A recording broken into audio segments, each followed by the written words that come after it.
Et on parle de cette arrestation avec Riyad Sidaoui, politologue et directeur du Centre arabe de recherche et d'analyse politique et sociale. Bonjour Riyad Sidaoui, merci de répondre à nos questions ce matin de Noël. Nabil Karoui a donc été placé hier sous mandat de dépôt dans cette affaire de blanchiment d'argent. Qu'est-ce qu'implique cette arrestation et quelle est la suite pour lui ?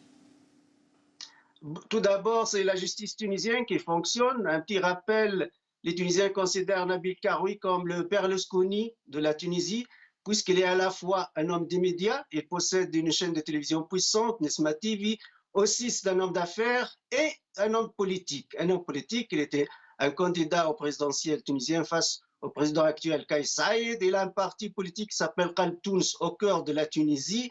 Donc, il mélange le pouvoir économique, le pouvoir politique et le pouvoir médiatique. Aujourd'hui, c'est la justice tunisienne qui fonctionne. Rappelons-le, Montesquieu disait il faut que le pouvoir arrête le pouvoir. Ça veut dire face à l'exécutif, il faut un appareil judiciaire, il faut un appareil de justice qui pourrait arrêter. C'est la deuxième arrestation spectaculaire dans une semaine. La première, c'est contre le ministre de l'Environnement tunisien. C'est un ministre en exercice, mais il a été arrêté avec une dizaine de hauts fonctionnaires tunisiens à cause d'une histoire de déchets italiens. Donc la justice tunisienne se réveille, commence à ouvrir des dossiers parce que la politique ne protège pas les corrompus. Faire la politique ne peut pas être une immunité. Monsieur Nabil Karoui fait partie de 3 partis politiques qui soutiennent le gouvernement actuel de M. Hichem Chichy. Sinon, ce gouvernement va tomber. C'est le parti Nada islamiste de Rachid Ghannouchi avec M. Nabil Karoui et Tilaf El-Karam. Les contradictions pour les... Justement, par rapport à son parti que vous venez de citer, Qalb Tounes, il a fait un petit bout de chemin depuis son arrestation en 2019. Quel avenir politique, du coup, pour le parti de Nabil Karoui et pour lui-même ? Il a 29 députés au sein de l'Assemblée tunisienne, au sein du Parlement tunisien qui compte 217. Son frère Razi Karoui, qui est impliqué aussi dans ces affaires de blanchiment d'argent et d'évasion fiscale, qui s'appelle Razi Karoui. Son frère, il est député, il a l'immunité parlementaire, mais lui-même, il n'est pas député. Nabil Karoui n'est pas député. Donc, il a fait une alliance avec un parti islamiste qui est Nahda. Mais pendant la campagne électorale, Nabil Karoui répétait souvent « Je ne ferai jamais alliance avec les islamistes ». La même chose avec Rachid Ghannouchi, l'islamiste Rachid Ghannouchi disait « Jamais je tombe la main à ce corrompu, à ce parti politique de corruption qui est au cœur de la Tunisie, Qalb Tounes ».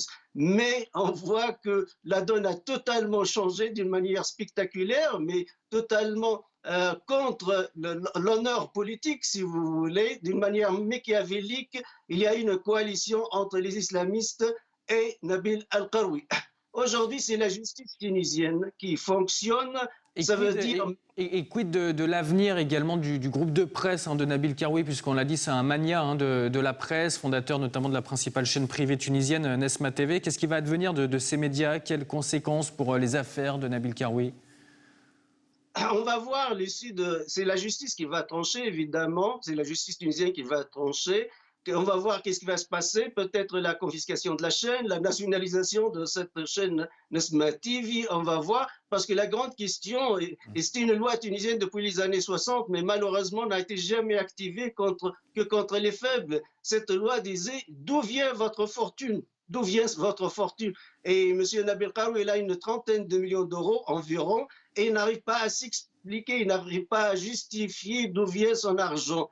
Et ça, c'est une loi tunisienne depuis les années 60, mais malheureusement, elle n'est pas souvent activée, appliquée contre les gens puissants, contre les hommes d'affaires puissants, riches. On verra donc, Riyad Sidaoui, si cette loi sera appliquée. Merci d'avoir répondu à nos questions. Je rappelle que vous êtes politologue et directeur du Centre arabe de recherche et d'analyse politique et sociale. Je vous en prie, merci à vous.